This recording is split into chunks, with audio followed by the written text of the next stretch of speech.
family. These have characteristic of a lot of grip, a decent drift, and a great deal of speed.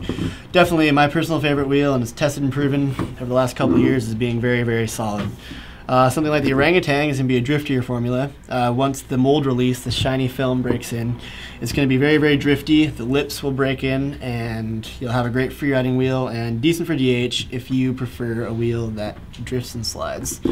Once you consider all those factors, and there's also the ABEC 11 formula, which is used generically through all of their wheels, which has a nice characteristic of drift and grip. I'd say somewhere in between a retro and orangutan. Once you consider the size you want and the urethane quality, you want to consider the shapes of the lips. So a wheel like, say, the Big Zig has a square lip, whereas a wheel like the Flywheel or the Hog have a rounded lip. So the advantage of a square lip is that when you are taking a corner, the lip will curl under, providing more grip, whereas a wheel with a radiused edge, like a flywheel, will have a cleaner drift because there is no resistance of the lip. Once that is considered, you want to consider how the bearings are mounted inside of the hub.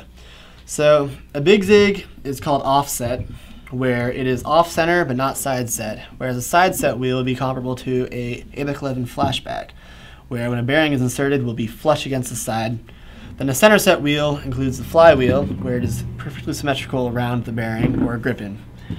So the different characteristics of this is that an offset wheel will distribute the weight more on the inside, which will provide more grip even after the lips are worn in. A side set wheel is going to have quite a bit of grip. The nature of this wheel is actually pretty drifty because of the urethane.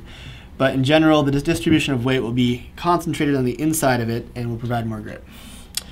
The flywheel or similar wheels will have a center set, and the advantage of this is that once it wears in, you can flip it around and provide an even wear pattern to prevent coning.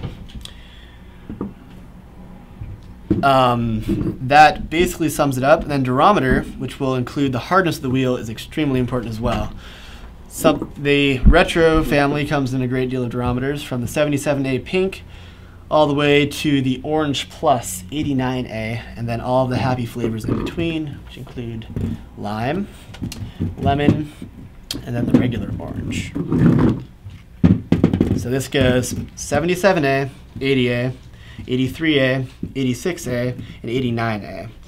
The differences of these was that something soft like a 77A is going to be a bit slower on a harder surface because it will compress extra baggage and resistance, but it will also provide better grip and vibrations as the lips are more flexible, and the vibration dampening through the softness, kind of like shock absorbers really. Something harder like an orange zigzag is going to be a lot faster on the smooth surfaces, more resistance for rougher surfaces, and is going to be more drifty as there will be less compression of the urethane and the lips will be harder and more resistance to folding under. I think that's good.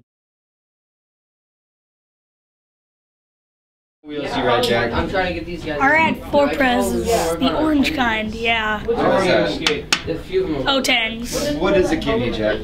Tell us about those wheels. Explain yourself. You know? What?